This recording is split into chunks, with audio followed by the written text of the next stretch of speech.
Yeah, no time like the present, boys and girls. Hey, it's Chris and Mike Show.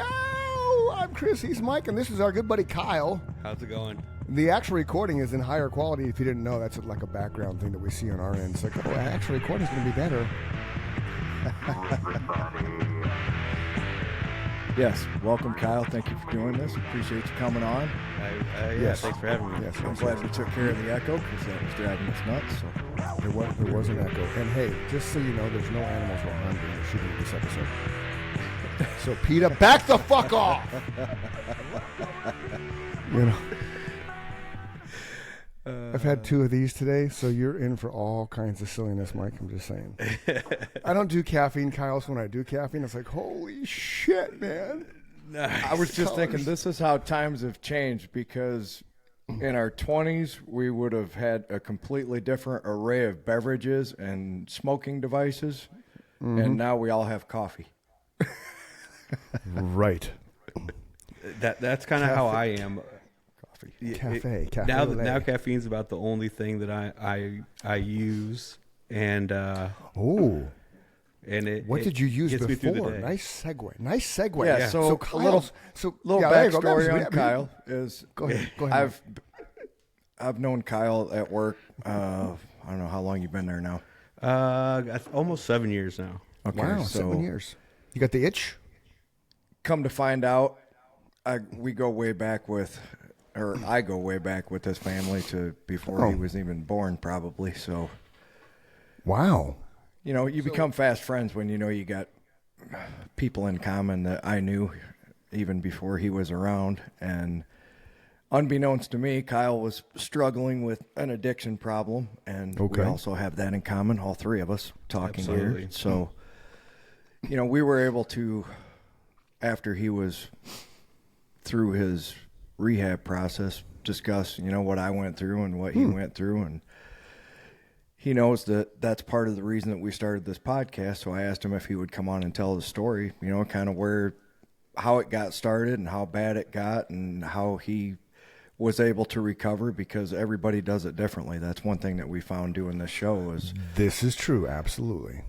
when you come out the other side, it seems like everybody has a different, here's how I got there, you know. There's a lot of similarities, but there's that one thing that just pushed you over the top that, you know, made you want to live at that moment in time and continue to do that every day. So just kind of start from the beginning and, you know, however far you want to share with your story. All right.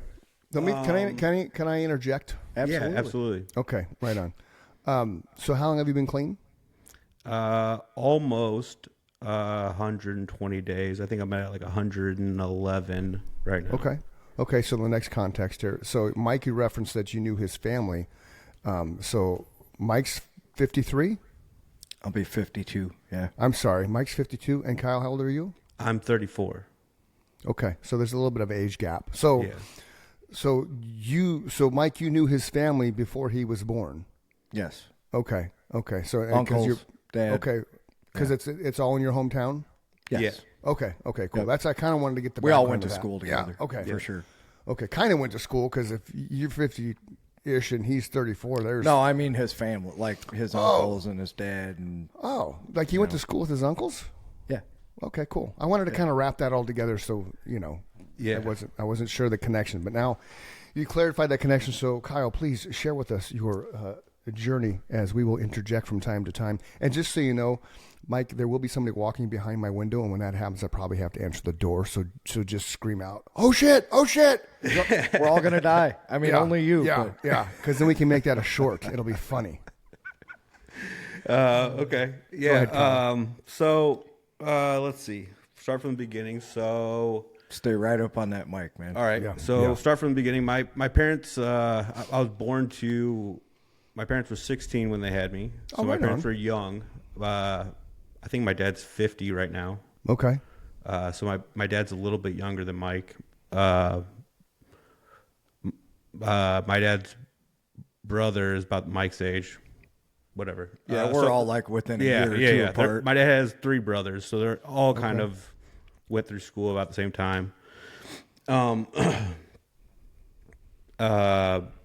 When I was, like I said it earlier, my dad joined the Marines. We moved out to Camp Pendleton. I went to kindergarten out there.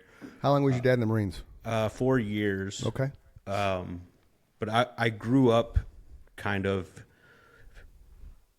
really enjoying that, like looking up to that kind of lifestyle. And I really hold veterans and the military to a high, not a high standard, but like anytime I see like a donate to veteran families or children of veterans or anything like that, I always try to donate step up. at restaurants and stuff like that, for sure. Cool.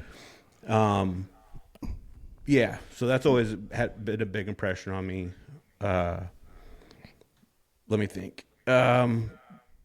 Towards the end of my dad's enlistment as a Marine, my parents separated and got divorced. So my mom, being young and not having family out there, moved me and my sister back to Pontiac. And being young, Yep.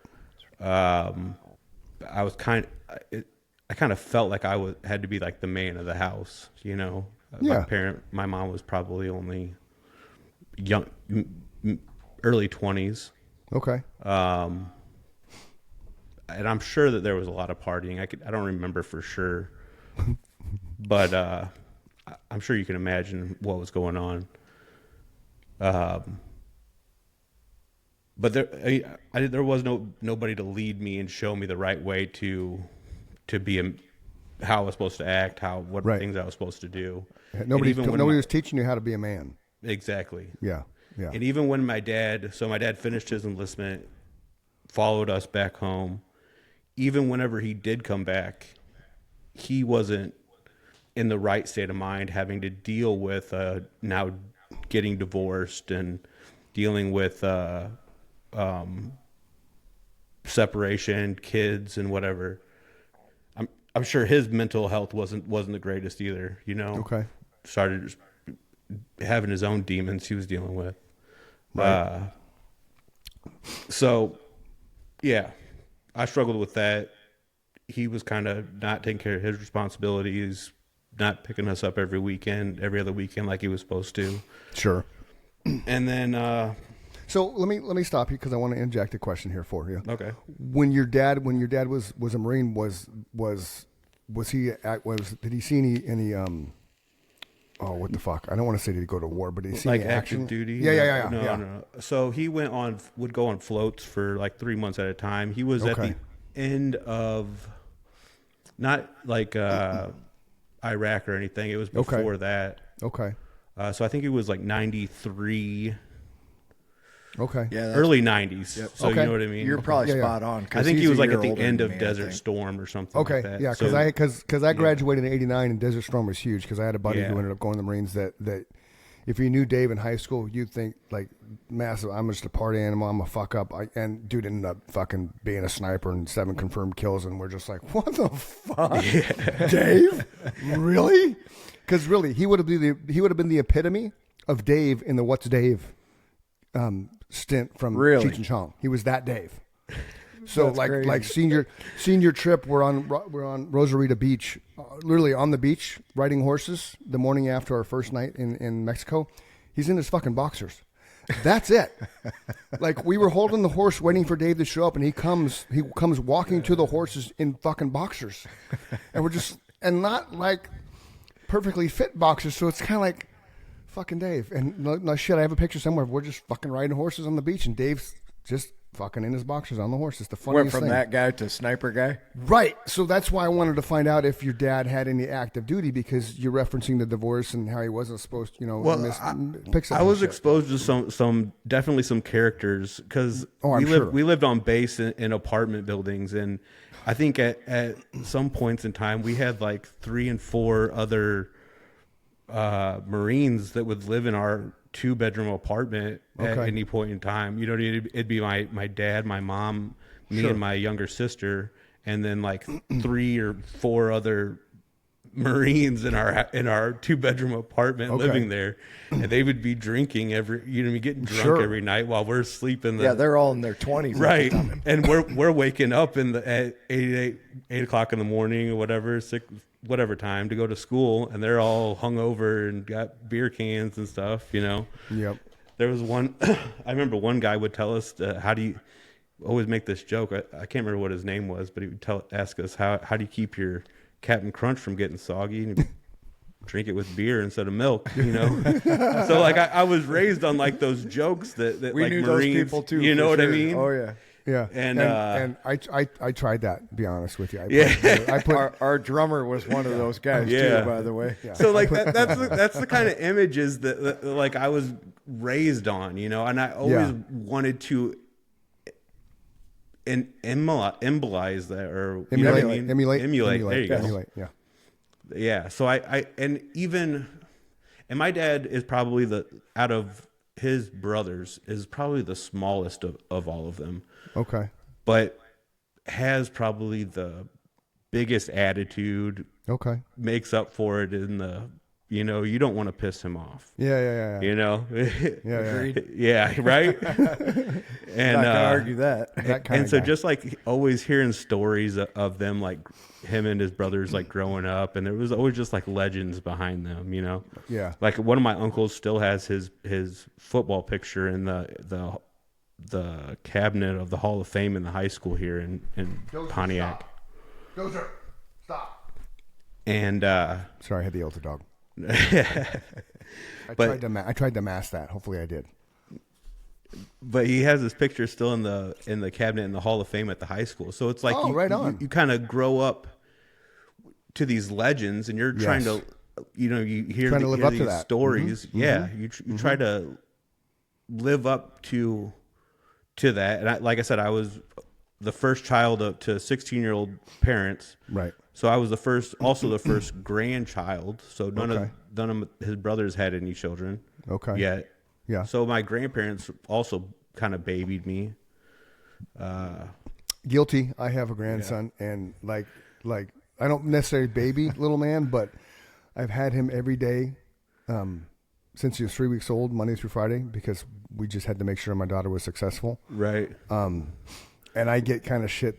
I forget what Nikki says, but I'm blind. I'm blind to what he does. Yeah. Like he can do certain things, and Oh yeah. and Yep. she's like, if that was Jake or Skylar, you would have lost your shit. But because it's little man, you're just kind of you're kind of blind to it. And I'm like, no, I'm not. But I am, because sure. he's little man. So I get that. I totally get that. and I definitely use that to my advantage a lot. And it's like a lot of times I got away with a lot of stuff, and I found a way to, you know what I mean, throughout the years, manipulate the system. Yeah, for sure. Yeah. And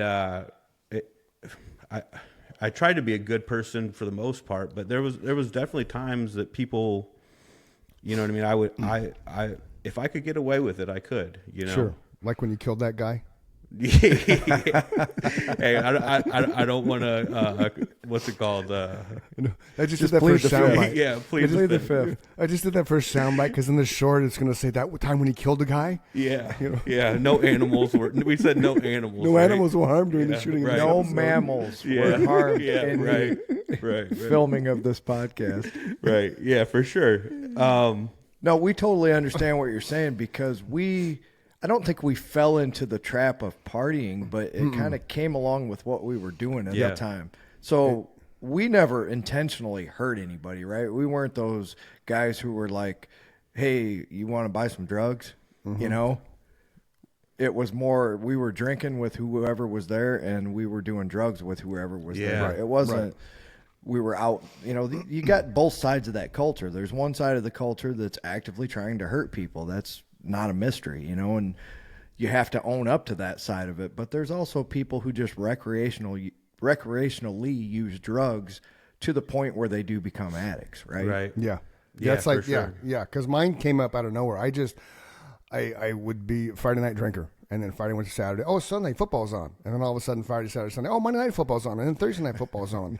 And Nikki was working Then at the playoffs. right. And Nikki was working at 2 different places at the time and going to school full time. So depending on the day, it was like she's out the door at 5 or she's out the door at 4, not home till 2 in the morning. So it's kind of all of a sudden, Mr. Mom. Not that I was not liking that, but then I got to that. Well, with me, am I married? Well, I am, but she's never here. And so that's where I kind of started getting into that vicious cycle, which you don't know you're doing, right? Right. And you just start self-medicating. So what was a shot at 6 became a shot at 5, became a shot at 4, became a shot at 3, and then It's by the time okay, just one more. Right. Yeah. So then by Absolutely. 6 o'clock, I had a 12-pack of beer and 2 or 3 shots in me, and I wasn't drunk because I had built It's such not tolerance. only that it's the one more is okay. Mm-hmm. It's that the one more is needed because 3 didn't do it and 4. Right. It's the Mr. Brownstone lyrics, right? Yes. Yep. I Yeah. used to get a little, but I couldn't get a little, so I got more and more. Well, Thank yep, you. Exactly. That that's perfectly true. describes becoming an Yep. addict. Absolutely. Absolutely. Yeah, for sure. You know, So go very ahead, Kyle. catchy Go little ahead. tune. Yeah, and then I think for like, I never really felt like I was. I don't know if I didn't feel love. That's what it is, right? I didn't feel completely loved. I didn't feel like I fit in anywhere. But let's backtrack a little bit. So I was in like gifted and talented classes in grade school, right? Right. Which I really enjoyed. And then once I got into junior high, I made myself drop out of those classes because I was afraid that I wasn't going to fit in.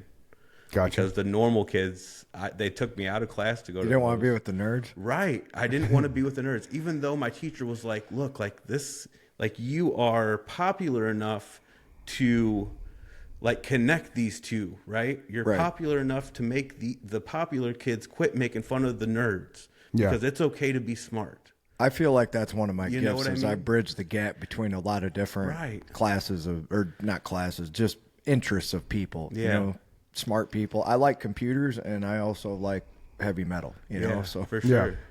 And that's one thing that I was but always that's good at. that doesn't always translate in school. Yeah. You know, and people need to understand that when you're 10 years old, hanging out with the nerds is not cool for a guy. Right. Especially Yeah. when we were in school. Yeah, absolutely. Yeah. Yeah. And kids are mean. They're Horrible. You know what I mean? Especially because people don't realize that kids emulate what their parents, you know what I Yes. mean? They you don't realize what your kids latch onto, you know? And if Yep. you aren't teaching them good things, Right. they Values. they see what you do every day. Yeah, you monkey know? see, monkey do. Right, do it, and then you have that teaching strategy or that coach or whatever teaching parenting strategy of do what I say, not what I do. Yeah. So Right. daddy's over here, 18 beers in and 4 shots. Yes. but he's telling me not to drink. Yes, That and one see doesn't that work. that perfect example. So, whatever through my addiction, drinking, drugging, partying, whatever. I got hired on at. My dad works for the maintenance company of Caterpillar. Okay. He kind of seen me as a lost soul, whatever. Kind of helped get me on out there. Sure. And I've worked there for, like I said, 7 years. Okay. And recently started getting into leadership. And that's kind of what I was doing was I was trying to lead by, hey, you guys should do this. Like I'm really big into education. I read a bunch. I try to learn as much as I possibly can. Okay. But I started trying to tell people, hey, look, this is what you should be doing. Hey, look, this is what you should. But I wasn't living my life Right. by the way, you know what I mean? And they Uh-huh. knew it. Because they had worked with me for 5, 6, 7 years, and they knew the life that I was living. And they're like, we're not going to let you tell me what to do, you know? And it finally came to a head where I realized, I just had this epiphany of like, I can't push this any further without solving the main problem. And I know what the main problem is, and it's me. So then I went and I called a bunch of rehabs, and none of them called me back. And finally, Really? they were taking their sweet time. Wow. And I have one of my good friends. He's actually in prison for having too many drinking incidents. Oh, But he called me from prison, and I had got him into rehab maybe 2 summers ago. okay. But he told me to call the place that he went, and they answered right away and got me Nice. in right away.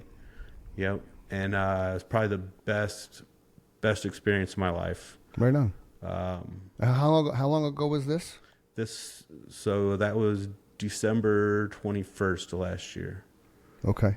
So, yeah, I spent 29 days there. Okay. Some of the best group of guys. Recovery Centers of America. Okay. Up in St. Charles, Illinois. There's a good group of guys. I still keep in contact with most of them. Nice. The further out I get, some of them kind of fall off. And that's going to you know happen. what I mean? Yep, that's going to happen. Absolutely. For sure. And then the first day I got out, I went to go to AA, and I wasn't so sure about that.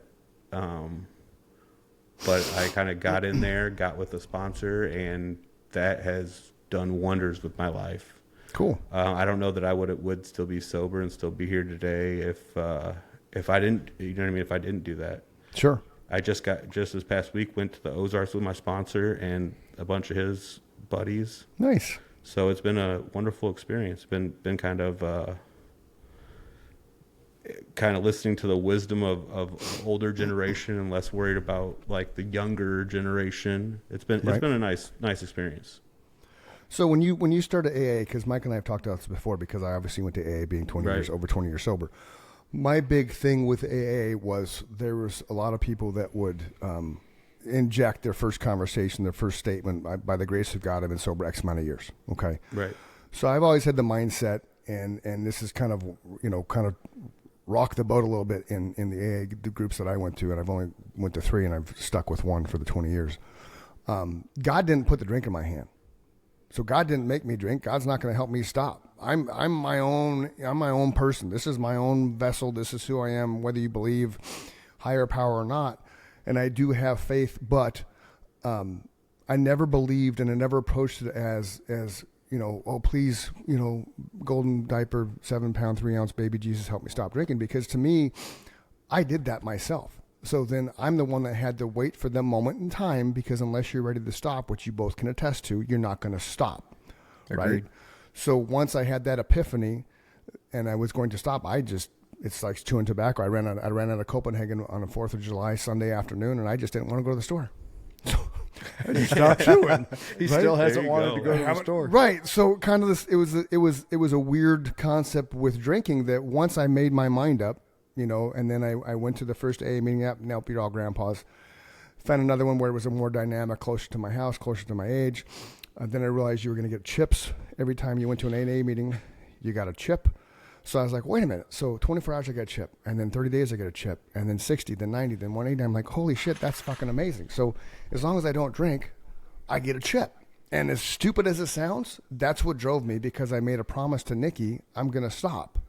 So every time I got my next chip, I would give her that one. So she got my 24 when I got my 30. She got my 30 when I got my 60. Follow me? So Yeah.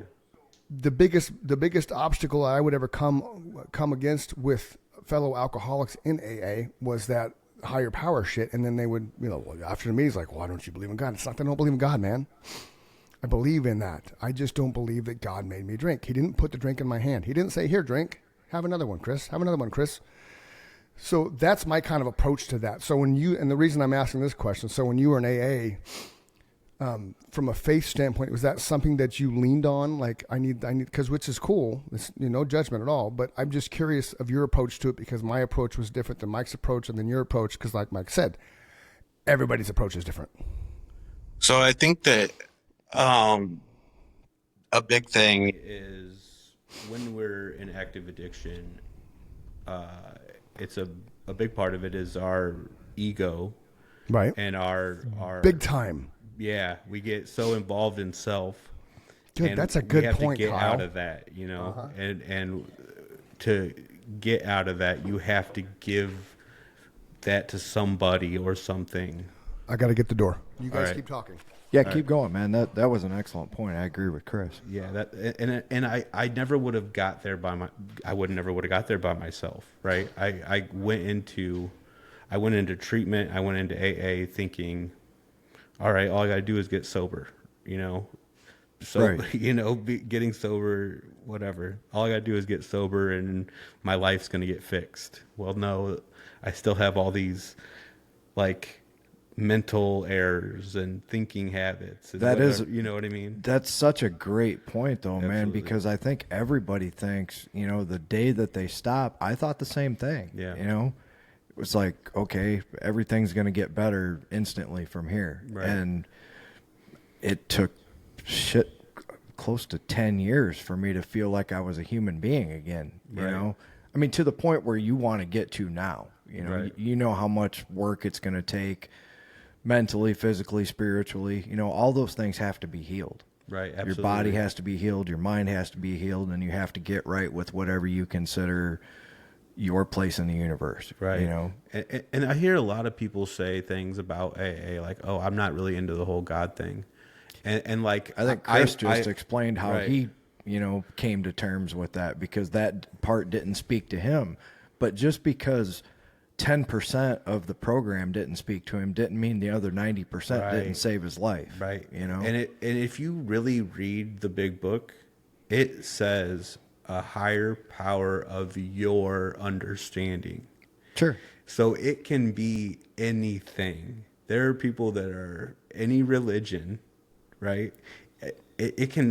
You can name anything that you put as your higher power, and as long as that's what matters. Yes. Not the fact of what it is, but that you have something bigger than yourself. Yes. Because Very well said. We just talked about that Right. on the last podcast, Kyle. It's eerie that you bring that up now, because I have people that will, send me private messages through the podcast page when we talk about religion that are worried about my soul.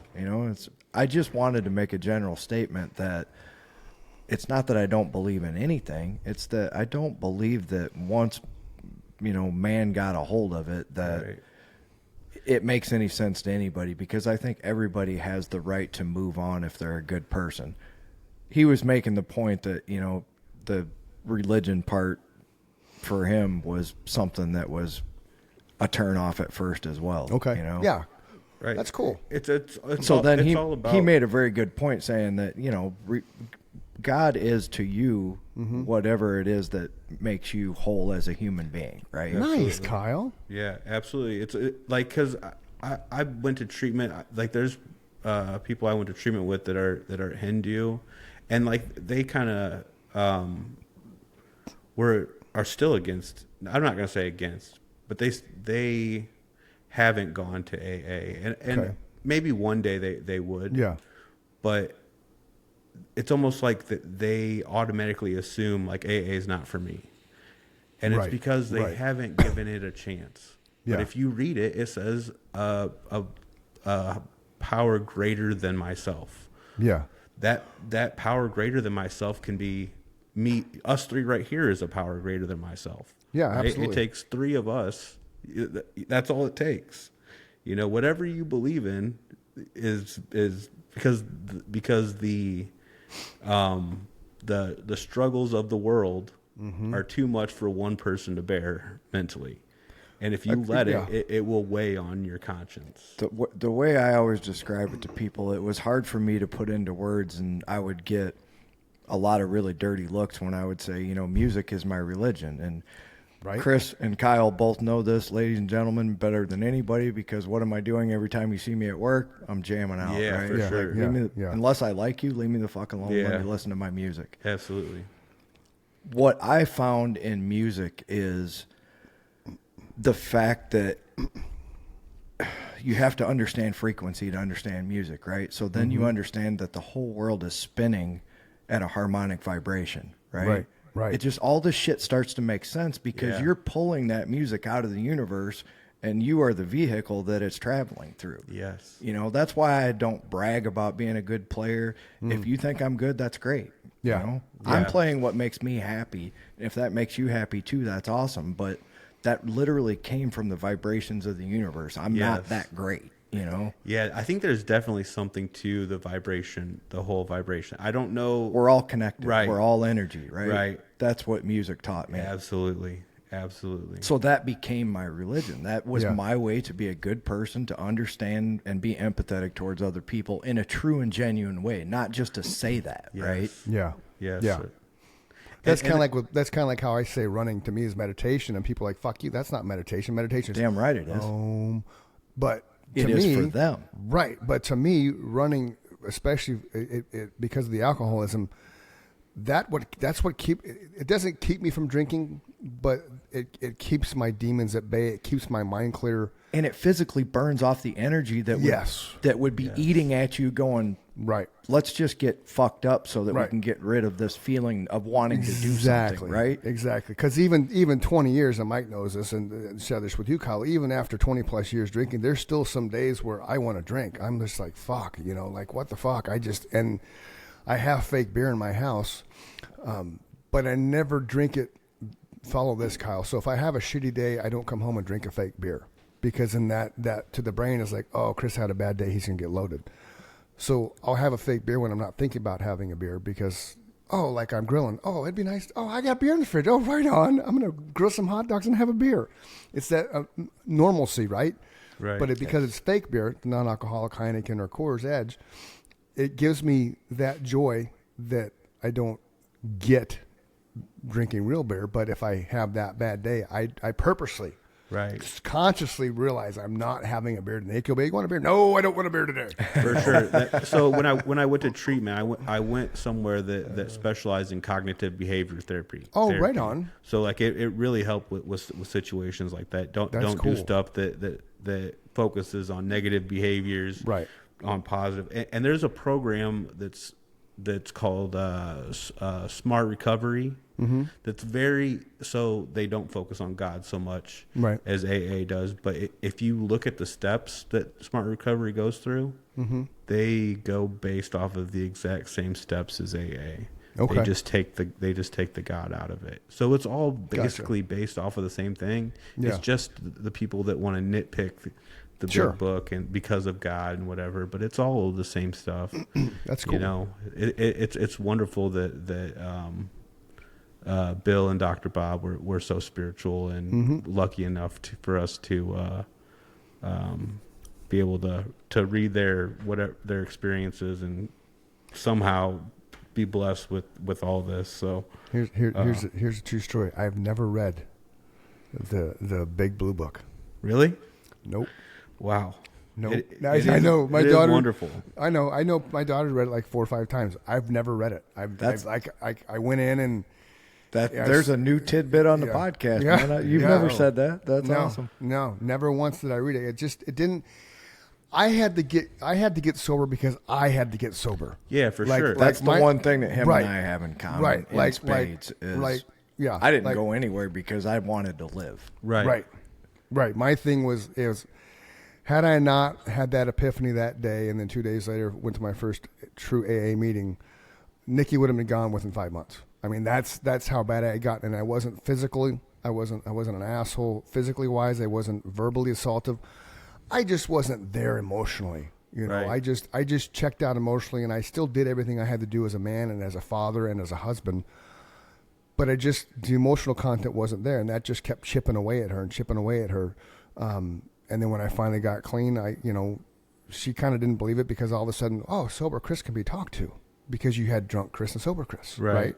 So you probably had drunk Kyle and sober Kyle, right? Oh yeah. Mike had drunk Mike or stone Mike so there's a difference. It's a different personality. Yeah. And you have to go through your own struggles to prove to the other person that you're promising to, whether the scenarios are, that I can be talked to now. And we separated for about 3 months, and that was cool because it helped her realize that I'm still doing this, I'm still walking this path, and I'm still going to stay sober. And here we are. We've been married almost 30 years. We've been together 29. And a big chunk of that, I wasn't the first 10 years drinking, but the last 3 of the 10 years, I think the 7, 8, 9, 10 years was when I was, at my height. So just not there anymore. right. Yeah. So it's a testament to her sticking with me, but it's a testament to me as well because I finally stood by my word. And I think that's important, and Yeah. I think it's also important to understand if an addict has really gone to what I would consider rock bottom, and that's different for everybody, right? Chris's Absolutely. rock bottom was he was still in the shallow end of the pool compared to where I ended up, Right. right? I fucking drowned a couple times. right. Yeah, I feel it on that. Yeah. And but that's still rock bottom for him, right? Yeah. Yeah. You never forget what that feeling felt like Nope. if you truly want to continue being sober, right? Yeah. Those 3 years for him are what makes him go run 3 miles, 5 miles, 10 miles, Right. whatever he does Right. to help him mentally, spiritually, physically overcome Sure. not drinking, right? Absolutely. For me, it's picking up these guitars. Kyle's looking right at all Yeah. my music gear for all you people who don't think that I play. It's Yeah, right there. Absolutely. So, Yeah, and see, so and that's why I think like my sponsor is such a spiritual guru. He kind of like some people who go to AA just kind of rush through the steps. I think I've been in AA since the day I got out of treatment, which was January 19th. Okay. I'm still only on step 2. and that's why I wanted you You know to what I come- mean? Like Yeah. I'm getting so much information Yeah. that's as far as we've gotten. That's Yeah. why I wanted You you, know? to come on here Yeah. because we've only talked to people who are years sober, right? Right. When I found out that you had just gotten through Yeah. recovery, it's like, now here's an angle for people to listen to for years to come. This will be on the internet forever. Yeah. Yep. Here's what it sounds like for somebody who literally, we're in 2025 in April. He Yeah. just got sober Yeah, in for sure. January, and you're excited about it. and Absolutely. you see what life on the other side is like, and that just continues to get better. You're talking to two people who are, Chris is 2 decades, right? Mm-hmm.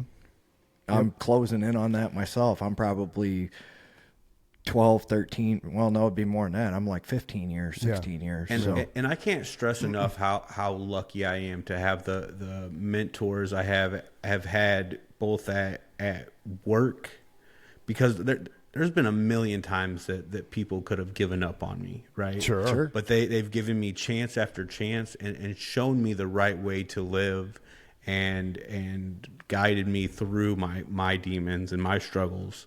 Because I think even through my darkest days, I think at the core of it, they seen that I cared about people at Yes. the end of the day, Yeah. I tried to do the right thing, and I tried to do, even though I would lie, manipulate, and do all whatever to get drugs, alcohol, whatever. But at the end of the day, I would still care. You're still a and try good human. to be Yeah. giving. You know, yeah, you can't fake that. Right. And Chris will tell you he's known me since 1993, 4, whatever, whenever we met, but long time. yeah. Yeah. There's That's the like one there's thing like a for light me. you can see in people. Yeah. Yeah. It's hard to. It's hard to explain, but I get what you're Exactly. saying. We all get what you're saying. Yeah, for sure. Because we've been there. Because none of us are assholes. Right. We were just the chemicals. The chemicals did what the chemicals do. Right. Right. They And- altered our personality. You said Right. it earlier. That's the best way you can put it. You're like Dr. Jekyll and Mr. Hyde. Yeah. It's- Absolutely. Oh, big You're time. drinking Chris and you're not drinking Chris. And Yeah. not Right. drinking Chris can be reasoned with. I'm the same way. Yeah. The If irony. if I'm sober and focused and clear-headed, I'll listen to reason. But when you're in the middle of an addiction, Right. that's the only thing that matters to you. And when someone's trying to tell you you're doing something wrong or trying to change your opinion, that's not going to happen.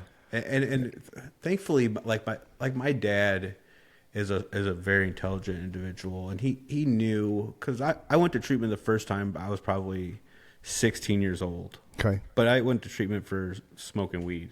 Right. So Wow. that that was a whole different story. I think But when see, I but see back. How old are you now? 34. I'm 34. So, but see, back then that was a big thing because my brother got busted Right. for weed, and my psycho mom did all the fucking shit, because you think back then, And I remember that weed versus today's weed. I mean, Yeah, it was, completely ground up shake weed that was, Yeah. you barely anything happened. Yeah. But that's how much Could of a season taboo. your salad with it. Right, exactly. But that's how much of a taboo people put on marijuana Yeah. back then. That holy shit, this is Yeah. next week he's going to do cocaine, and after that he's Well, doing heroin. see, the really weird thing was, so they kind of, when I left there, my therapist told me, "Hey, look, we know you're going to do more drugs when you leave here, so just try to do carefully." Okay. And I'm like, "Wait, Wow. what?" Okay. Wow. And like the videos they showed us at this rehab were like, "Here's all I don't the know if I like ingredients that to parting cook. message. Yeah. Here's all the ingredients to cook crack on this table." You know what I mean? It was like a this is how Wow. you do it type of, you know what I mean? Kind of like Yeah. how Dare was like, here's what cocaine Yeah. looks like on this board. Yeah. You know what Yep. I mean? We're trying to stop you from doing drugs. You're but like, here's oh, a so that's bag how of you it. chop it up. Yeah, that was right? that was, You that was the know? brilliance of the Bush Yeah, senior, right? and Let's it just show the but world, now, man. So my experience going to rehab this most recent time was completely different, and like it's progressed.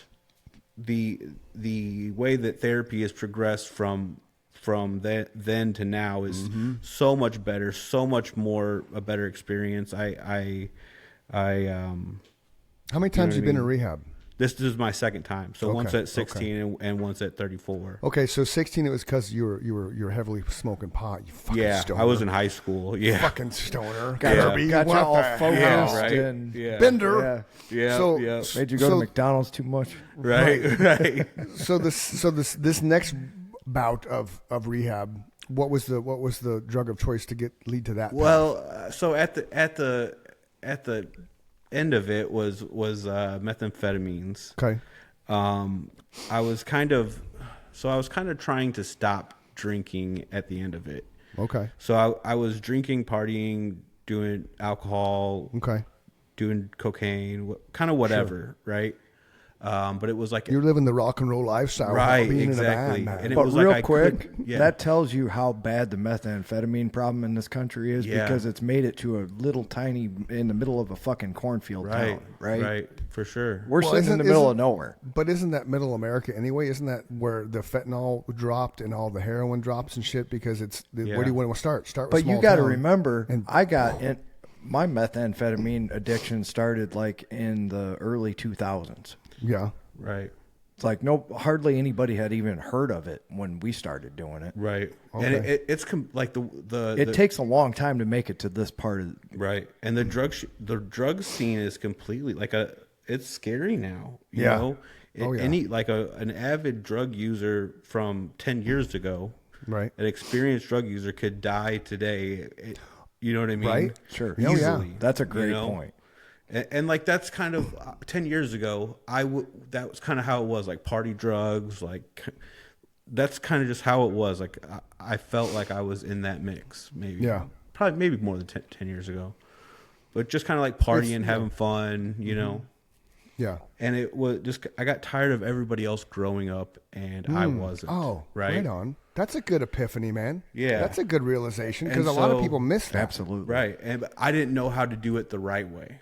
Gotcha. Right, so I did it in an unhealthy way by using methamphetamines. Okay. I would say we followed the same path, right? Yeah. Because I found that addiction at the same age you did, Right. And it was just like instead of which is crazy. of just not drinking and not using drugs. I decided to use. Nope. Nope. Oh, I did that. I saw you were on mute, so I unmuted you. Should I keep him muted? Okay. Okay, my bad. No, My we're bad. good. I'm sorry. I did the same thing earlier. So when it happened to you earlier, I apologize. You're not. So he looked. I would have ruined 25 minutes. He waited 43 minutes and saw that you were muted. Ladies and gentlemen, we are not running the most professional operation here. I didn't know what that little thing meant, man. So what the here's- fuck is that? When I was trying to figure it out earlier, Okay. real quick technical moment that nobody Yeah. needs to know. Yeah. He still has to be on my track. We can Okay. have two Okay. separate camera angles. I looked Okay. up and saw that his little red box wasn't around him, so I looked earlier and I'm like, "Oh Okay. shit, he's not recording." But Okay. we got you. can't have two microphones going at, or like he can't have two microphones going at the same time. Okay, gotcha. Gotcha. Makes sense. So one thing I want to hit back on Yeah. is I never really put into a thought process, like at that point I hadn't been married. I didn't have any kids. I didn't really think that I was lost, but when you said that, that hit me too. It's Yeah, like that's a I good- was the that- exact yeah. same age as you when I found meth, and it's almost like, well, the band didn't work out. My one Dude, and would you- only would you great stop- relationships would you- didn't work out. Would you stop pointing that finger at me and stabbing me, man? Sorry.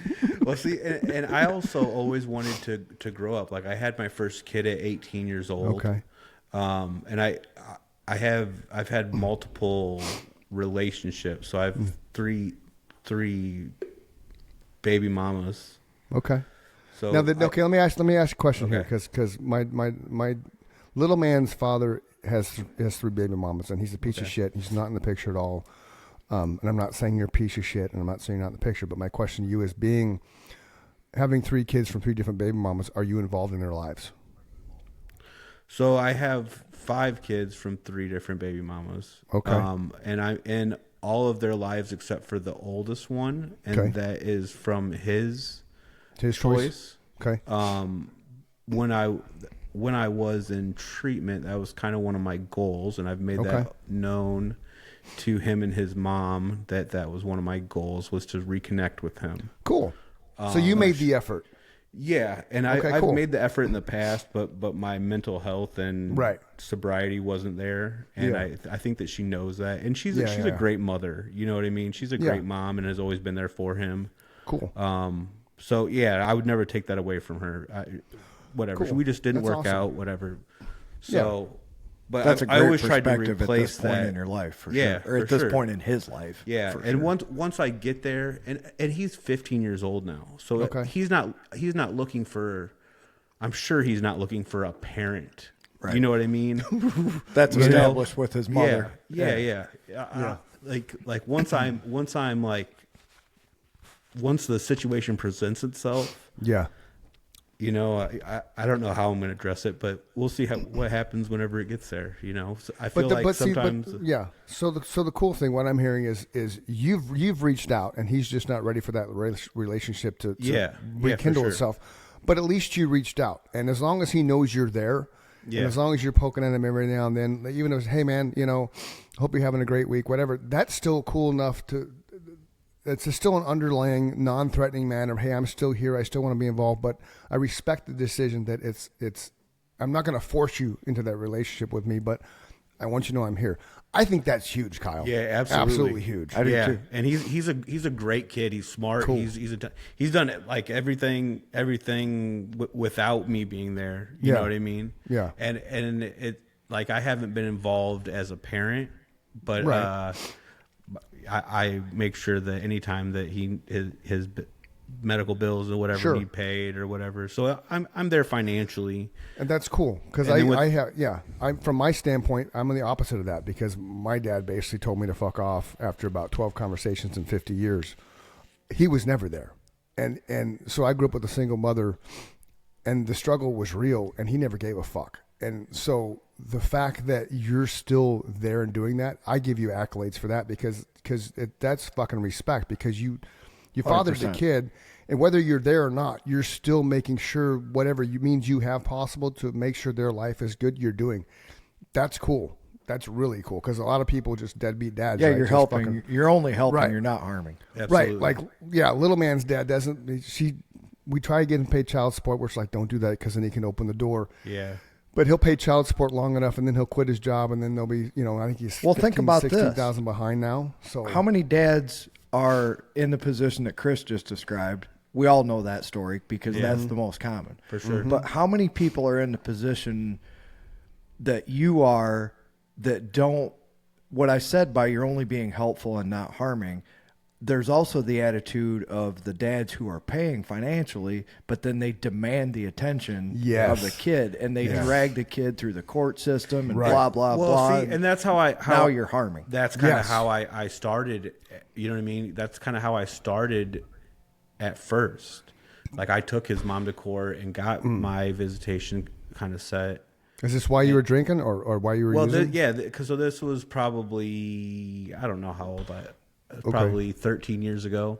Okay. I was out still drinking and drugging and Well, whatever. sure, you're like 22 at that time. Yeah, right. But I didn't see no fault in it, right? I never took any accountability. I was just like, oh, I should have just as much. We were all dummies at 22. We just didn't know it. But and all that did was just cost me money. I'd get my visitation set, and then it would go on for a little while, and then I would just put the blame on her. Oh well, she's not giving me my visitation like. Well, she probably shouldn't have been. Which is common. It's always somebody else's problem until you realize that you're the problem. It's all about taking accountability. Yes. Right? If you can take accountability. And that's a big thing. That's a big thing about recovery too there, Kyle. Way to hit another key word there. Accountability. You wake up one day and realize you got to be accountable for your actions, and you got to be accountable for your life, and you got to be accountable for your future. And with men, and since you're a father, you and I can completely jive with this. We carry such a fucking huge burden as the father and the husband because society basically says it's our job to pay the bills. It's our job to find the shelter. It's our job to buy the clothes. It's our job to buy the food. It's our job. It's our job. It's our job.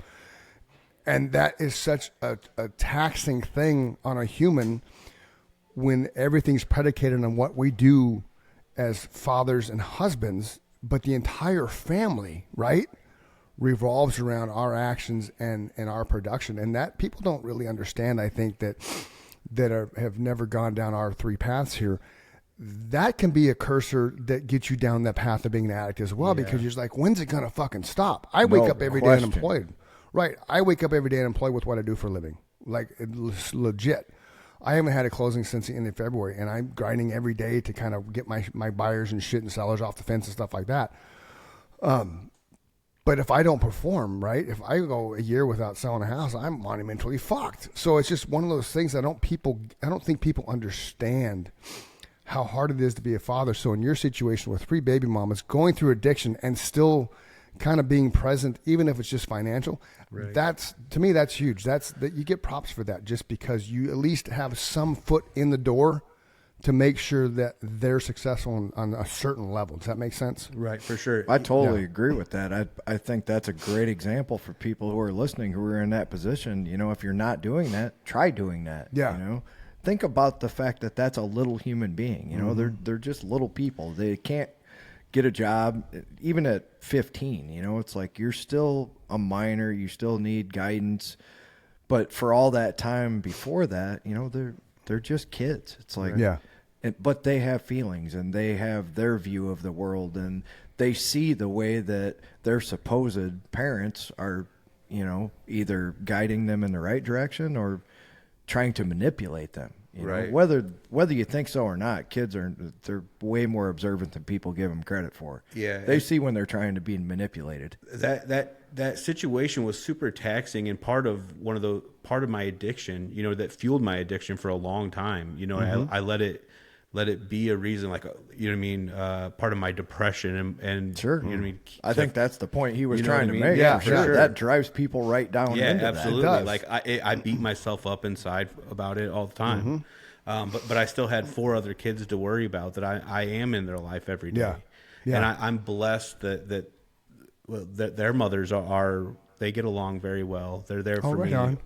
And they never gave up on me, and all my other kids never gave up on me one bit. Yeah, so thankfully. Let's focus on that, because we don't often focus on the other side of addiction, right? Yeah. We don't focus on like what Nikki went through and what Nikki was seeing when I was drinking. I'm glad you stopped him there, because I wanted to too. Yeah, that is hugely important. Because sure. our turning point was Skylar was having a birthday party in September, and I wasn't drunk when it started. I had a friend come over. We started hitting the jack.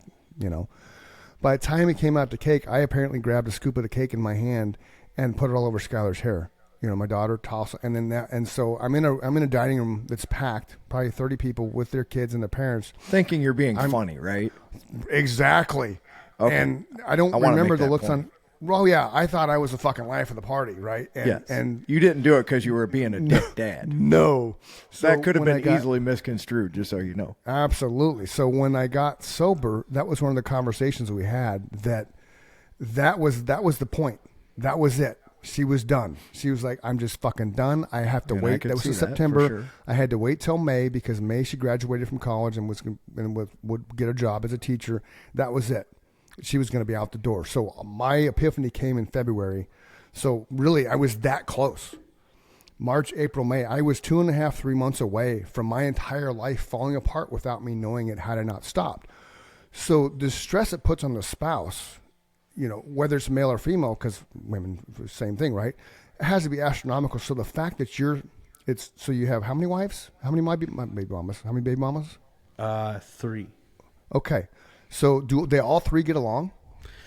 I don't know. So the first one, him Right. and my son and my first one, they Okay. don't live anywhere near me. They live in Peoria. Okay. But my second and third one, they live Okay. pretty close to each other, and we all Okay. kind of we like have dinner together. That's at least fucking cool, man. Once a week, probably. Yeah. Okay. It's really works out really well. So with your addiction with them, the struggles you had when you were, because were you using with both baby mamas? So, And I'm not saying baby mamas to the mom. If you're Right, listening, I'm yeah. not saying that as a degrading thing. No, we're yeah, establishing for sure. the difference between a Yeah. mother and Yeah. and a wife. Right. yeah, for Right, sure. right. Yeah, I've never been married. Okay. Never been married. Okay.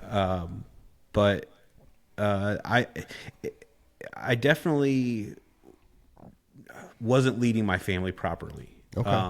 Okay. That's a fair all, point. all cared about me and Okay. kind of didn't know how to address the situation, right? And it didn't really hit me until I got back from treatment.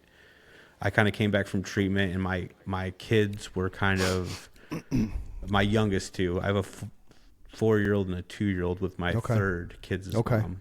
Okay. And Now you still with her? Yeah, we've Okay. been together for 10 years. So your second baby mama and your current girlfriend, Yeah. right? You guys all get together once a week for dinner and shit. Yep. That to me is cool, man. I agree. Yeah. That's because then you're like this extended family. Yeah, for you know, sure. Just promoting family in Yeah, general. for sure. And just for those of you joining, this is not FLDS. Okay, he's not a Mormon having 2 wives. No, not at all. okay? Not at all. It's not Yeah. that at all. We get along. We all get along really well, and it actually That's works. awesome. It works out. And we didn't. I'm not gonna lie. We didn't. Sure. They didn't get along. No, for, those for kind of very things long. you have to work Because- at, which Yeah. is why he's And- fascinated by it. let which me is take why I'm accountability for that. Right. It Yeah. was because I wasn't treating them and being fairly, and I wasn't being honest. Sure. You Because weren't- there was you a weren't- point in yeah. time when I was lying to them both, and I was Sure. going back and forth and not choosing. Right. Right. If I had been honest and been upfront with the both of them, that wouldn't Yeah. be the situation. True. But I wasn't the greatest person at one point in time, and I'm trying to change that. I'm trying to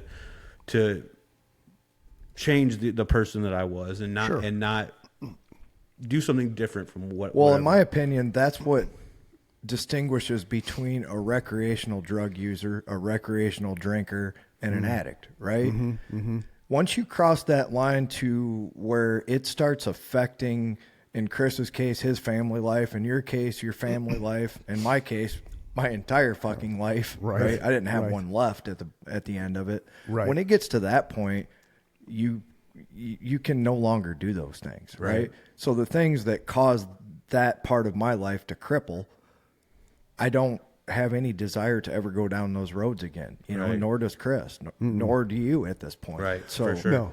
I It would think take- that's it would- important yeah. to distinguish, because there are people, and it's hard to believe, but there are people that can recreationally use any kind of drug Right. that's out there successfully. They do. Right. Well, we had Mike on. Remember Mike LaRose? Who fucking Yeah. that was Yes. a great show. Kind of same concept. Awesome episode. yeah, for sure. And he didn't have any problem. He was hesitant of talking about it on the show, but he had no problem with alcohol whatsoever. So he has no problem having a couple beers, and like Nor Mike do does. I Mike, anymore. Right, Mike. See, I can't. My thing, I love the taste of beer and I love the taste of whiskey. So it took me 5 years to realize I could drink a fake beer without it fucking with me. The first time I did it, it so fucked me because the brain's like, oh, that's Yeah. beer, and then taste, but holy shit, this is. But you know beer. what I was able to do is rewire my brain to train myself to not want to be fucked up anymore. I hate that feeling. And the couple times a year that I'll cross that line, Right. I am so disappointed and disgusted with See, and myself that's the because thing. I hate feeling that way. That guilt and that shame, like I have like using dreams sometimes, and Really? that first, and that Okay. first, and they're usually about drinking for Okay. some reason, and I haven't really got drunk. It's a great name for a song there, buddy. Yeah, Say that again. Using dreams. using Using dreams. dreams. So like they're usually about drinking, but the first thing is I feel so much guilt and shame about it. And so the first thing I do is I message my sponsor about it, and he's like, that just shows how dedicated you are to your recovery. Yeah, I would you know? say, I would further expound upon that and say that to me, that shows how dedicated you are to actually rewiring your brain. Yeah, for right? sure. A lot of people don't give enough credit for how powerful your brain is, and what you think is what you become, right? Yeah.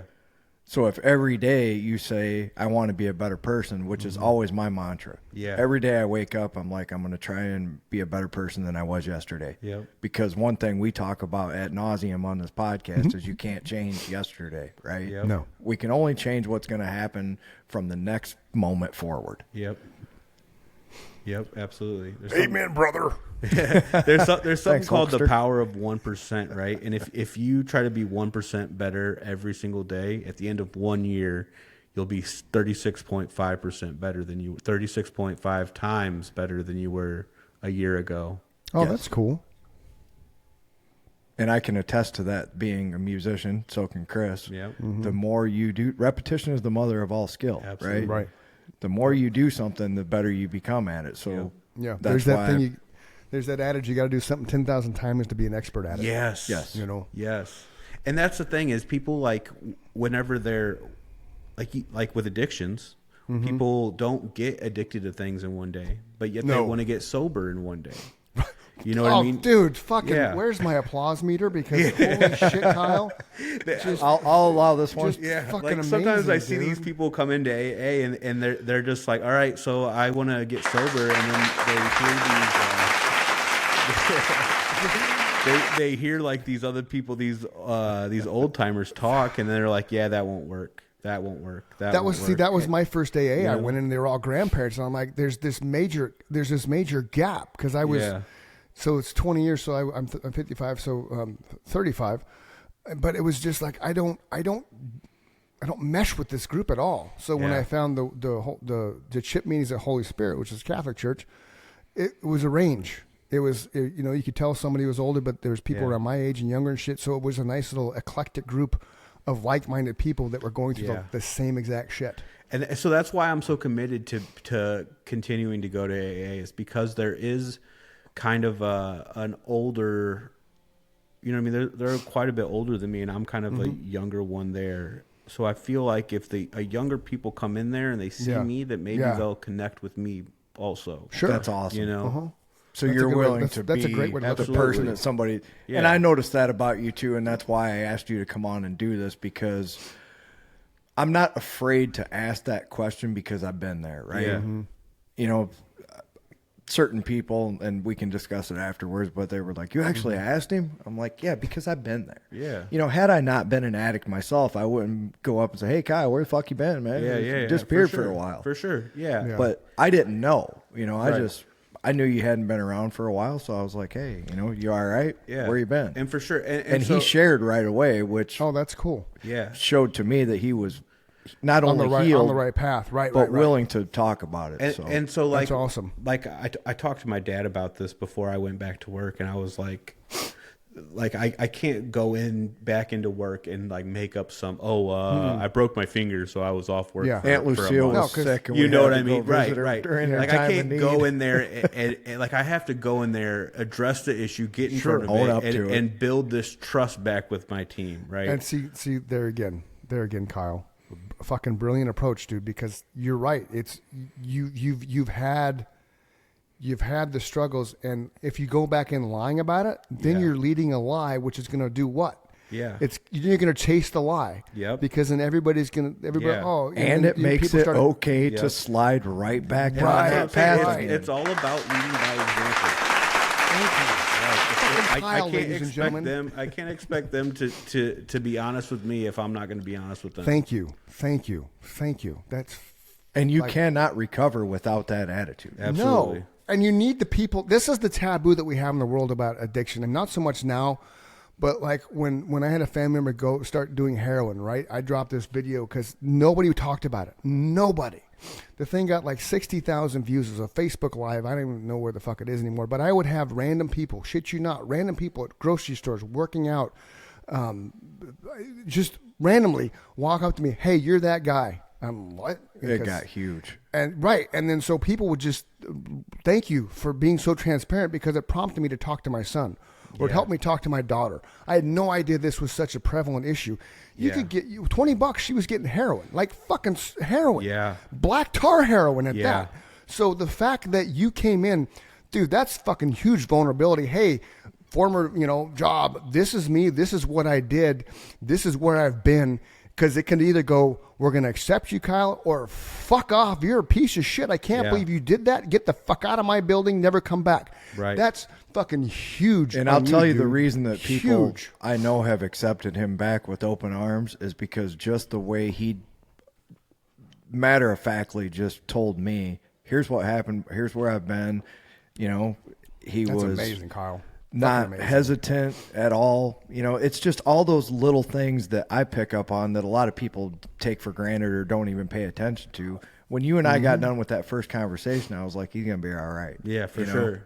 And that's And kind the of bi- I felt good walking away from That's that. kind of how I felt like when I first went into AA. I was like, look, I don't want to be overconfident because that can be bad in itself, right? Yes. But Dude, like wisdom, I feel man. like I knew the moment that I got out of rehab that I had it licked. I have this That's addiction awesome. licked because I know it. I know it in my soul that I want sobriety so bad. Nice. That there's nothing that you can put in front of me that's Yeah. gonna. Which is that's know what the I mean? attitude that's why I wanted you to come on here, because this is what a newly sober, successful story sounds Right. like. Absolutely. Right? Up to this point, you have all the right attitudes of Yeah. it's not going to happen overnight. Yeah. I'm going to have to work for this. Right.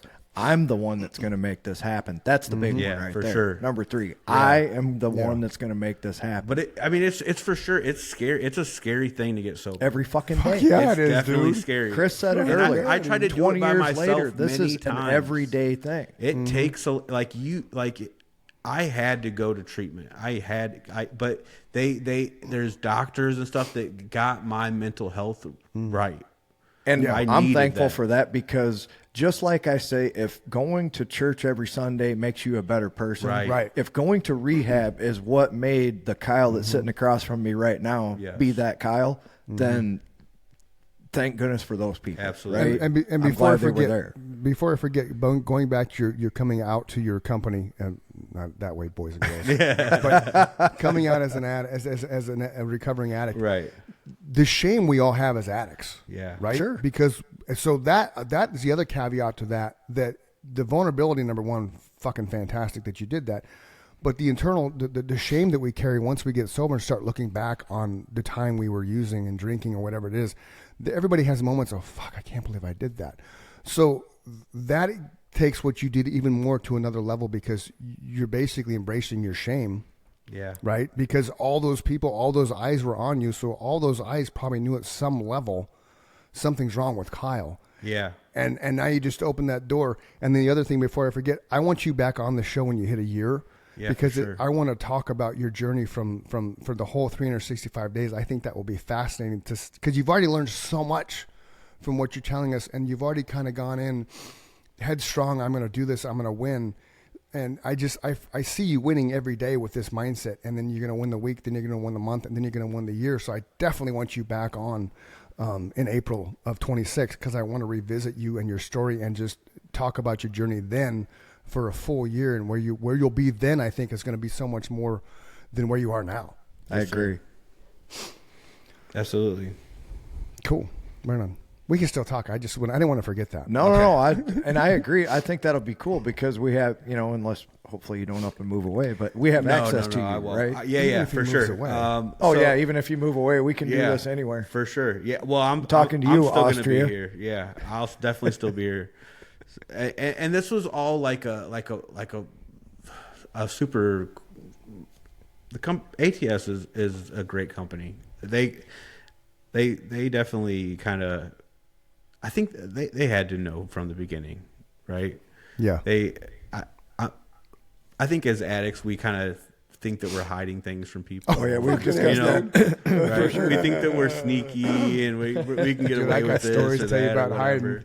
whatever, When you're done, I'm going to tell you what I thought I was doing that was clever. Okay. Yeah, you're going to laugh your ass off. And so, whatever. So, long story short, thankfully they got me into college. So I'm taking online college courses. Nice. They've got let me think. So now I got through treatment. Cool. They've just done so much for me. They've never given up on me, and I'm 100% grateful for all. And that's the other thing that people don't realize, that people give a fuck. Like when you're an addict, you don't think anybody cares, right? If you're a good person to start with. Yes. Correct. Because people still see the good in you. Nikki didn't have to stick around. Like we never did finish that subject. So No. yes, the people Yeah. we're surrounded by, Chris wanted to point out, Nikki never gave up on him. Mm-mm. I had people that never gave up on me. Yeah. If you still have that light somewhere in you, and I think he said that when we were talking about this the last time, they can see that light in you, right? Yeah, for sure. It might be the fucking size of a pin at the end, Yep. but it's still there. Absolutely. Light's a light. I think he said the last time, she could still see that Chris that could be reasoned with. That's a great way of putting it. For sure. Yeah. So my story about being clever, Kyle, okay? I had a bottle of Jack in a paper bag, okay? And I hid it in the outside freezer behind the bag of ice, okay? So I would come home and I would hit the bottle shot and I put it back behind the ice bag, okay? Like your freezer in the garage, you mean, or something? Right. Okay, right. I got you. So when I ran out of Jack, we had Sky Vodka and then we had a couple other things. So Sky Vodka Citrus, it was fucking fantastic, man. It tasted like you were shooting an orange. Okay? So, but genius that I am, I would do a shot and I kind of, because you take it out of the freezer, right? Then it gets the condensation so you can see where it's at, right? Sure. So I would write a line. I'd rub my finger and do a line around the bottle and then do a shot and then realize there's this much, out of it. So I would put water in it. Okay? so it never went down. Yeah. And then we're having a party. And Nikki grabs all the stuff out of the freezer one day, and she's like, "Why is the fucking vodka frozen?" Because I had taken it probably down to a quarter, and the rest of it was water. And she ended up once I got sober and go over all this shit. She's like, she realized she knew the bottle of Jack was there. Right. She had people at Walgreens because one of the jobs was Applebee's in the same parking lot. So I would load up Jake in the truck on surface streets the whole time, go into Walgreens, put an 18-pack on the bottle of Jack in the cart, and then when Nikki would come over for their breaks, well, your husband was here. Oh, what was he buying? Oh, case of beer, bottle of Jack. So she knew, but I thought I was being clever because she was never around. I was hiding it behind a bag of ice. Yeah. Who's gonna look behind a bag of ice? So it's that kind of funniness that you think you're being clever and you're really not. Because they see everything and you don't know they see everything, which is kind of ironic, I think. Yeah. Thankfully, like I said, I had some great mentors to kind of check me and be there whenever I had enough and felt like I was able to kind of, needed somebody. So what was your rehab process like? Like when you went in there day one, what do they, for people who are listening who don't, they weren't addicts and they're just interested in, what is the process of, I'm Kyle the addict. The next day, I'm Kyle that decided to go to rehab. Now I'm here, and what's day one? And describe the process of like what you went through from day one to getting out and feeling like you were successful. Okay. So, well, it was a little weird. For sure. So I went into treatment. I was in there as an addict, and the rest of the people on my cottage were alcoholics. So as an alcoholic, you go into a detox unit for like 7 to 10 days, however long it takes you. And you have to be medically watched so you don't have seizures or whatever. Yeah, they alcohol, get the DTs. Yeah. Alcohol is one of the few. I think there's only that and benzos that you can die from, actually, Heroin. from the seizures. Oh. Something. Heroin's debatable, I think, but I think you can die from heroin withdrawals. But so you have to go through a detox thing. But with anything else, they just, especially addiction to uppers, they just put you right into treatment, right? Real quick addendum, I weaned myself off benzos too. Really? Yeah. Yeah, that's scary. I should open I've my got own some stories rehab. about benzos that It are wasn't fun. scary. It was yeah. not I woke fun up at in all, jail Kyle. before. It's not fun. Yeah, I'm 'cause glad nobody you lose was- portions of your brain. It's I'm bad. glad I will make this statement, and now that this is recorded, I'll remember to tell these stories later. But that was not a fun process at all. And I'm going to make one general statement. I'm glad I was here in this house that you're sitting in by myself when I went through that. Right, I bet. And I'm also glad that I had the miracle flown from space cannabis. Yeah, right? Because those two things, being alone and going through that and having that to help me, got me through it. But man, that was a terrible withdrawal. I bet. So anyway, go Yeah. on. So those two classes, you got your benzo people and you have your alcohol people.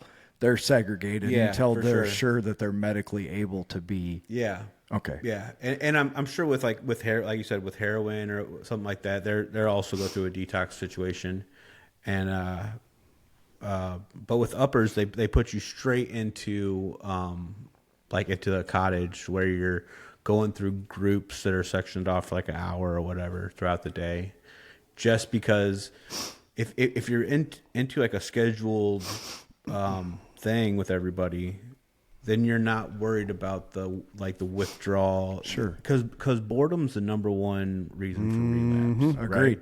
Small towns. What do you have Right. to do in small towns? Exactly. Fuck and drink and Yep. smoke. Yep. So especially with uppers, right? You get like you get bored easily, right? Oh, yeah. Your brain's racing, whatever. So when you're coming down from that, it's a hard. They just get you busy. Yeah. And so they just throw you right in the mix.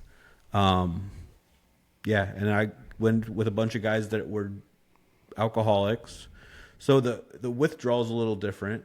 Withdrawals from uppers, it has the opposite effect. So you get tired. You want to sleep all the You time. want to sleep all the time. So them making you go to these groups and stuff is kind of a struggle. And with alcoholics, the withdrawals from that, they have energy. They want to be up. They want to talk. But this is why I wanted you to tell this part of the story, because I didn't go through rehab. Right. And hearing that part of it, I can see how I could have recovered more quickly had I had some kind of routine that I was going through every day, right? Right.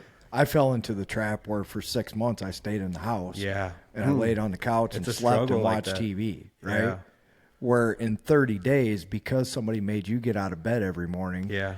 and go to some kind of therapy or Yep. group classes. So how long do you do that part of it? Like, is that every day for the whole 29 Yeah. days? This is kind of how Every you day. that was your routine? Yep. Every day up at like 6 a.m. Okay, so you get up at 6. You Yep. get breakfast or whatever. Get up at 6. Do like a morning, like daily affirmation type thing. Like check in with everybody, see how they're doing, what their goals are for the day. Okay, That's kind of cool. do like I don't know. Accountability. Yeah, for That's sure. cool. Kind of get That's cool. everybody kind of how they're feeling for the day. Nice. Then we go to breakfast. Come back. Then I think everybody got their pills for the day. You get to see the psychiatrist. Nice. Then the good thing was that you got to see the nurses every day, and they got to check your vitals, and you got to kind of understand how your body works. I know in one of your guys' other episodes, you guys were talking about about that, the importance of knowing your body. And I think that's huge. Yeah. Right. I never cared. I never went to the doctor regularly. I didn't know anything. That's about because my we're body. guys. That's the Right, problem with men right. too. Men like we're fine. There's fucking rub some dirt on it. Give me some Right. towel. I'm Exactly. You know? Exactly. Yeah. But your legs hanging off. It'll be all Right. right. Right. Right. If it's not absolutely necessary, I'm not going to the doctor. Right. We have that right. in common. Yeah. Everybody, every man has. And- Men and do so- not go to the doctor. Fuck that. So like getting acquainted with my vitals and what affects me differently and my mental health and how that affects me and my medications. I didn't know that I was bipolar. Like I knew I was diagnosed bipolar before I went to rehab, Okay. but I had never stayed on medication long enough because I didn't like the way they made me feel. Ah. Right. And severe So so freeze right there. So Okay. so self-medicating. Right, exactly. Because you had the mental illness you weren't aware of, then all of a Right. sudden you're trying to feel normal. So I'm gonna smoke some pot. Then that doesn't work. So now I'm gonna try the meth. I'm gonna try the coke. I'm gonna try the heroin. All of a sudden you're going down that path of self-medicating, which again, mental illness is huge. Mental absolutely. health, mental health. What did I say? I think wellness? you wanted to Yeah. say mental wellness Right. and health at the Yeah. same time. Correct. You didn't know which word Absolutely. you wanted. Right. I'm there But- with you, brother. But that's huge. So that kind of because there's always something behind the addiction, right? Yeah. You just don't wake up one day and say, I'm going to be an Great addict, point. right? Right. Great so point. mine was a traumatic childhood, some things I went through. Yeah. Even though I had my outlets of writing and music and acting and shit, it was buried so deep that coupled with her doing the two jobs and me being Mr. Mom, all of a sudden, what was me shit. So it was, that little nugget was in me, but it wasn't as dominant as like you had with the mental illness issue. Like my daughter had something like that. She had some weird little thing in her head to where she tried to self-medicate it, and that's what took her down the path. Yeah, right? for sure. So that's a good thing that people need to understand. Not every addict is an addict just because I wake up Monday and say, "Oh, I'm going to drink. I'm going to start drinking today." There's always a reason why. Right. There's always a trigger. It's like with serial killers. There's always a reason why they go from being normal. Now I'm going to fucking eat 63 people. Okay. Well, yeah, and I also don't think that it just goes from I wake, like you said, I don't wake up Right. one day and like, It's a very gradual process. Sure. For sure. It's like they tell you, okay, drugs are bad. Okay. Mm-hmm. And I'm never one that takes other people's words for things. I got to Right. figure it out for myself. And Right. in my head, I always seen it as like a cliff, right? Mm. I'm going to go up to the cliff and be able to look over the edge and see how Yeah. bad addiction is. And then I'll come back from that cliff. Well, here's how I always argue. You know, Chris and I will talk about this because we agree on this. Is one of the things we agree on is that marijuana is not a gateway drug, right? Right. And Right. here's how I resolve that argument: is just like he said. Nobody wakes up and instantly just becomes an addict. You're always a recreational drug user first, Or and it's drinker, or whatever. Or yeah, Right. right. I put And remember, addiction is everything. It's not alcohol and substances. It's the same concept with porn. It's the same concept Right. with food. It's the same concept Sure. with the people. What do you call the codependent relationships? Yeah, where it, you have anything to that have. anything Right. that creates a dopamine rush in your brain. bingo. Yeah, See, that's wait, it. Where's my applause? Where's my applause? and it's not about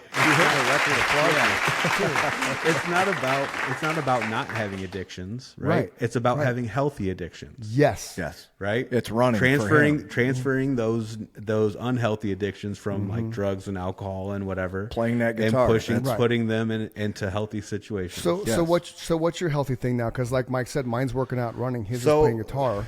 Because so epiphany, ladies and gentlemen, that's just joining us. Once an addict, always an addict. It's just a matter of how you're shifting that addiction. Where you taking that addiction to? Just because I stopped drinking doesn't mean I'm not an addict. Well, that's Just why he because- deserved that right. applause right there, because you Right. have to have something to Yes. create that dopamine effect that you were getting. Yeah. Even though your life is predictable when you're an addict, every day is the same. You have to have that dopamine, or you fall into a state of depression that just is unparalleled Right. with Yeah. people Right. who are And the, actually and the reason and the depressed. reason why I reinforce that is I don't think a lot of people that haven't gone through the struggles we've all three gone through, they don't realize how hard it is to just stop that all-encompassing addiction without fulfilling it with something else. So a lot of people are flippant when it comes to addicts. Oh, well, you just stop drinking, you're fine. Well, fuck, no, I'm not. I'm not fine because this, and this. So I think that's a good point to make. So I want to know what your new addiction is, Kyle. So I'm kind of trying to figure it out. Okay. I'm in the process of it. And I kind of at first started filling it with AA. And that's Which kind is of cool. what it has been at the moment. Absolutely. Because when I was in addiction. We're talking 8 weeks, right? Yeah. Yeah. Yeah. Okay. Yep. How many times do you go? I'm usually off between 2 and 4 days a week. Okay. So usually I go at least once on my off days, sometimes twice on my off days. Okay. But yeah. So to put this into perspective, how often do you go at 20 years? When I get my chip. Once a year? Mm-hmm. Unless I'm in a struggle of something. Okay. Then I'll go. But I also started going to therapy a few years ago, which was more of a true one-on-one type thing. Which, ironic that you mentioned the marijuana thing earlier. Like my therapist actually recommended medicinal marijuana for some of the stuff I was dealing with, and I'm like how fucking far things have come. Yes. Right? Just, it's amazing because, again, it's always been medicinal. We just got duped for 80 years. Right. Exactly. So that's so my thing is, like, when I first started with AA, it was 3 times a week, like legit, right? And then I think by the time I got to about 90 days, that tapered off to about twice a week. When I got to 6 months, I was feeling confident, so I kind of tapered back to once a week and stayed that way till the end of the year. When I got past my years, probably twice a month. And then what a lot of people don't realize, the first year can be really easy. So listen to this, Kyle. The first can be really easy because you're riding the high. Okay, not high, but you're riding the high of being in recovery. You got all the excitement about, where you're at, where you've been, and how you can see the trajectory of your life changing, and you're waking up clear-minded. All these positive things are building up around your aura, and you're like, walking tall and proud. It's like, it's like somebody who wants to go lose weight. They lose 10 pounds, like, fuck yeah, world, here I come, right?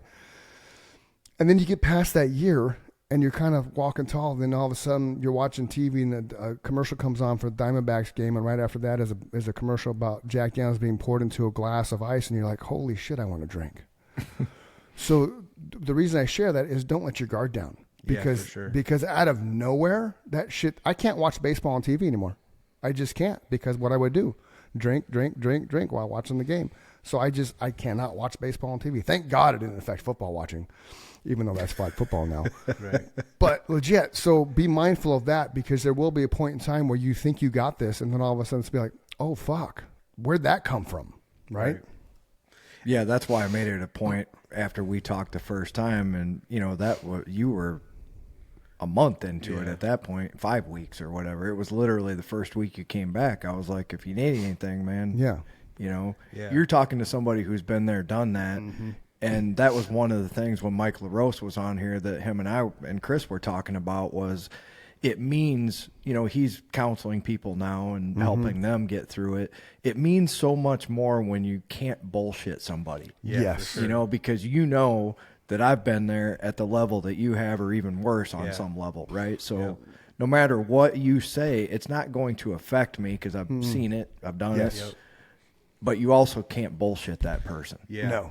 And that's the thing I love about AA, right? Is there some things that I can say in there that people won't blink an eye at? Absolutely. Right? But I can't say in the real world. Right. We talked about this. It'll offend some people in real life. That was one of the subjects that Chris and I touched on the last podcast.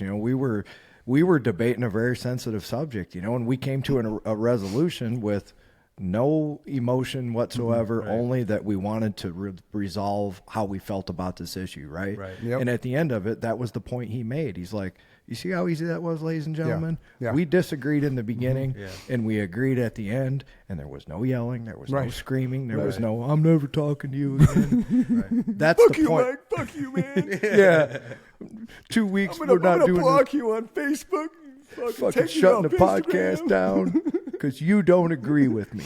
But that's how people are, man. Definitely are. Very, very sensitive. And that's what makes it so important that you have that person to talk to that has not only been there, but had the same kind of addiction.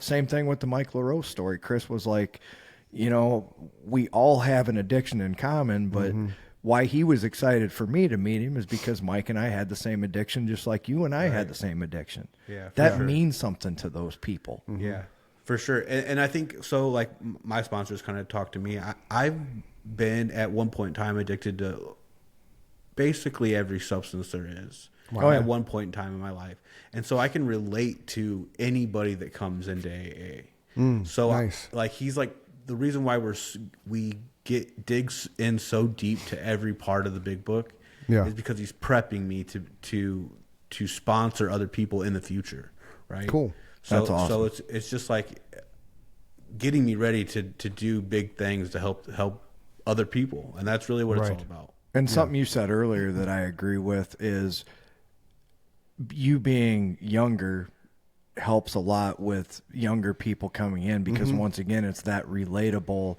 Yeah. Wow, you know, this guy's been there too, and he's only 5 years older than me or whatever, Right. you know. For sure. And see, that was huge for me because I could have went into that Red Mountain meeting and been like, holy shit, this is AA's not for me. Yeah. Because everybody was fucking 40 years older than me. Yeah. Had I not been committed enough to find I need to do this, then I never would have went home and Googled AA and found the one that was literally, 15 minutes away from me that was all inclusive as far as age and an eclectic group, different, men, women, it didn't matter. But the age range was huge for me because then I felt like I belonged. Right. Yes.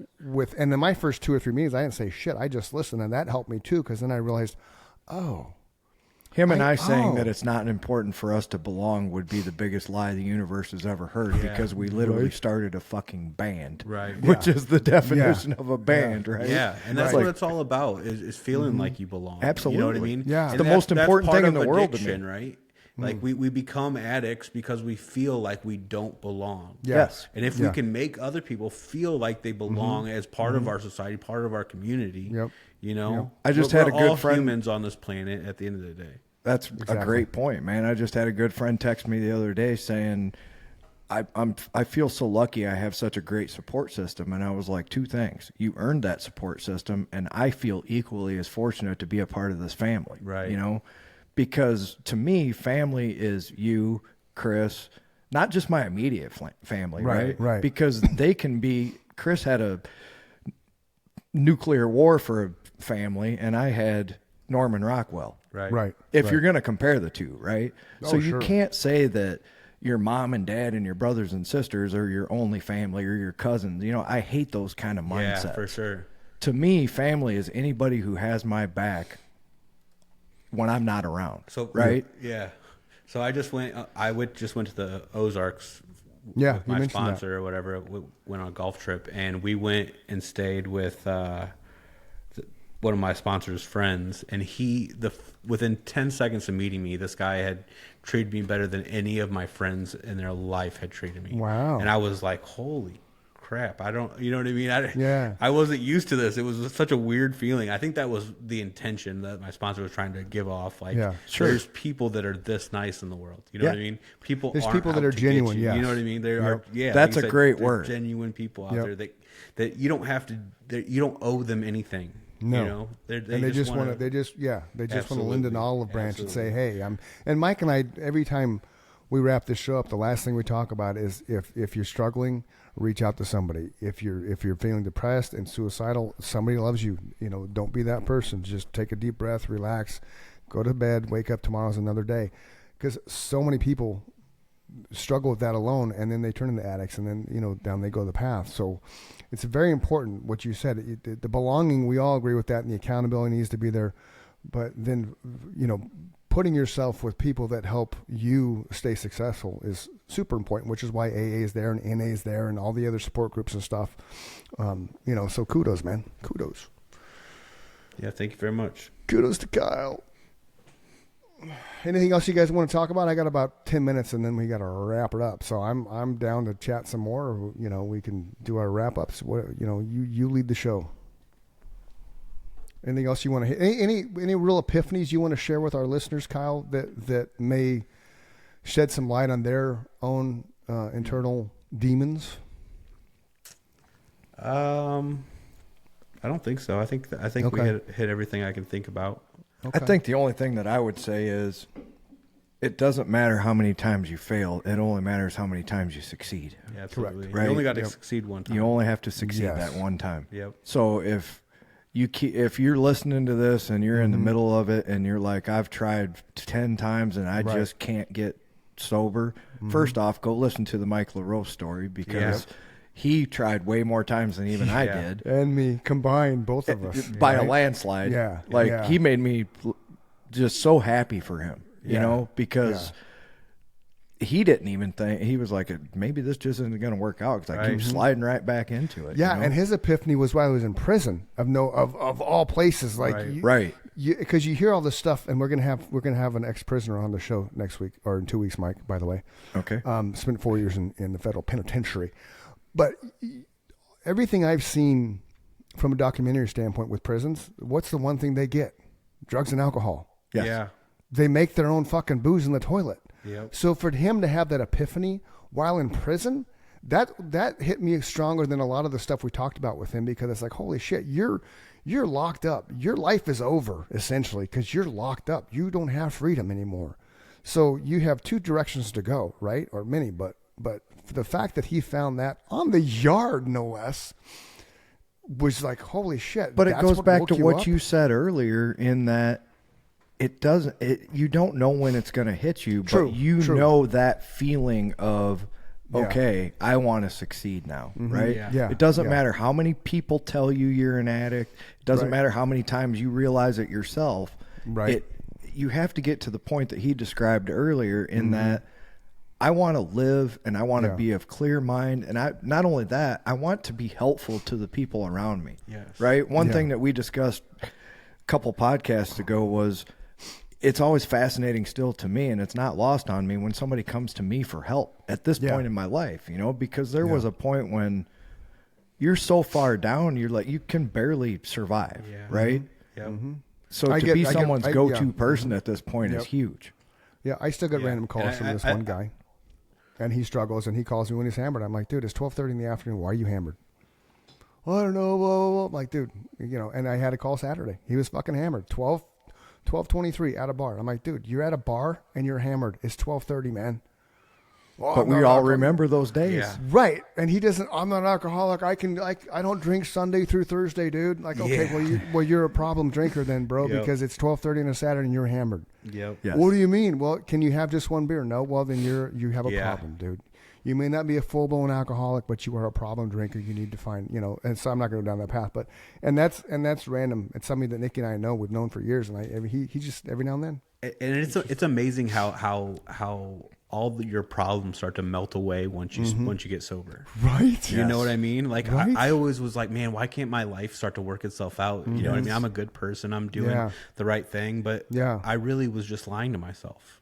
You See, know? that's another good fucking caveat, dude. I Like agree. you have all kinds of sound bites, Kyle, because everybody's been there, man. Yeah, for like sure. why not me? Why not me? Like Yeah. what am I? Why my life suck? Yeah. All I'm doing is smoking pot and doing meth every other Yeah. day. Other than that, I'm a good guy. yeah. So let's hit this. I don't know if we hit on it or not, but let's touch on this real quick.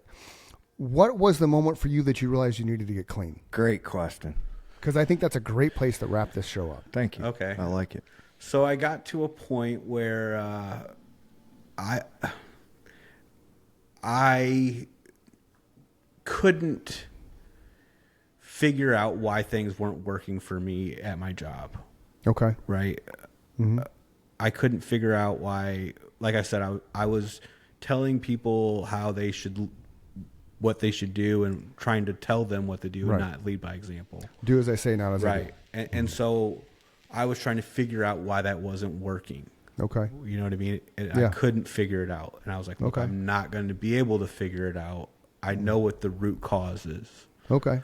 Right. And I'm the root cause. I know at the base of everything, I'm the root cause. And my addiction is because they can see through this facade that I've put on. Right.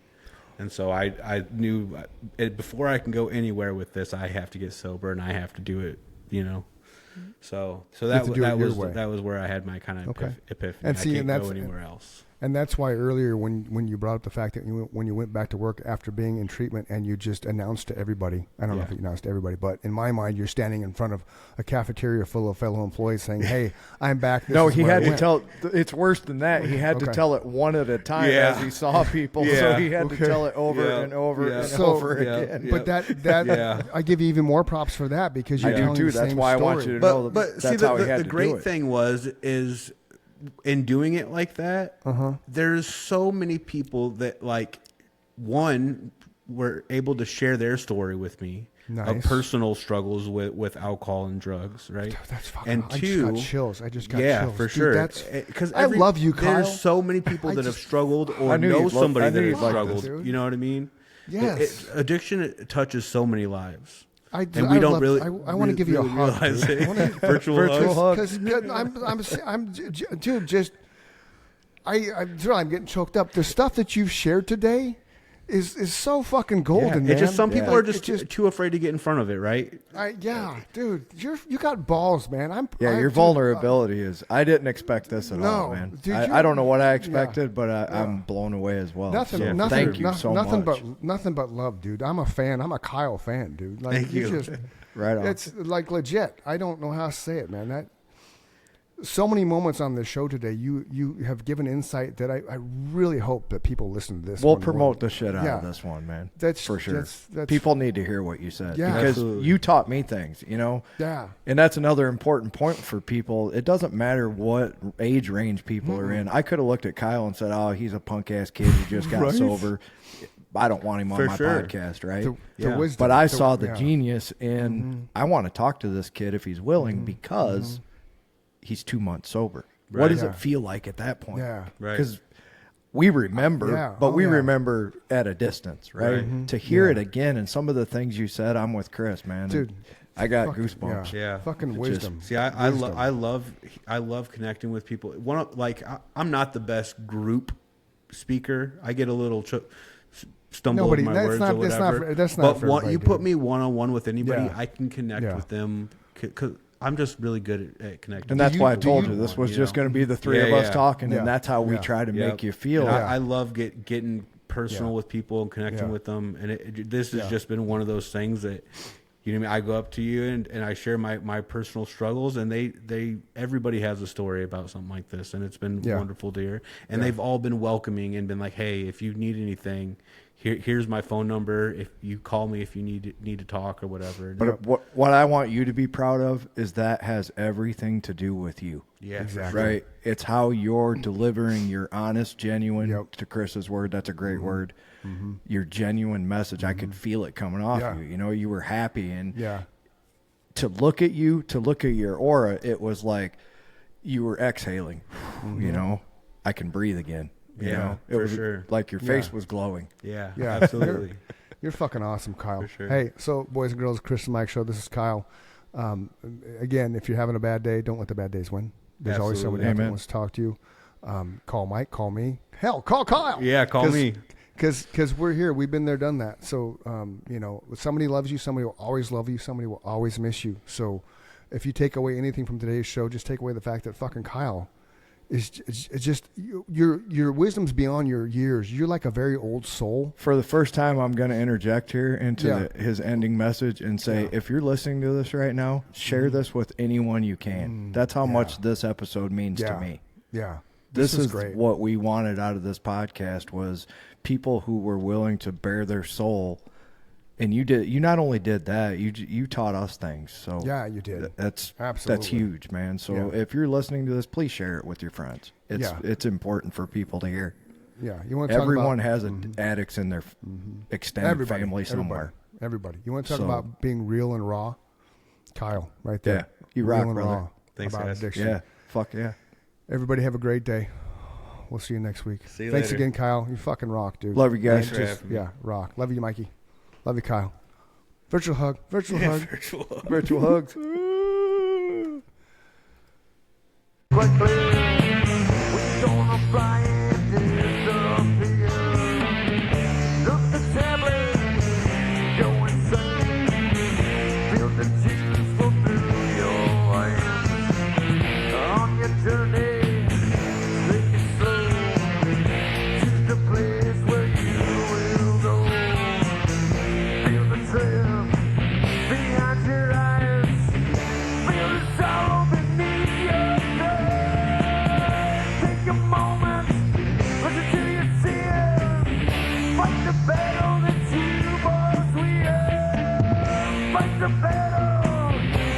much wind. Who is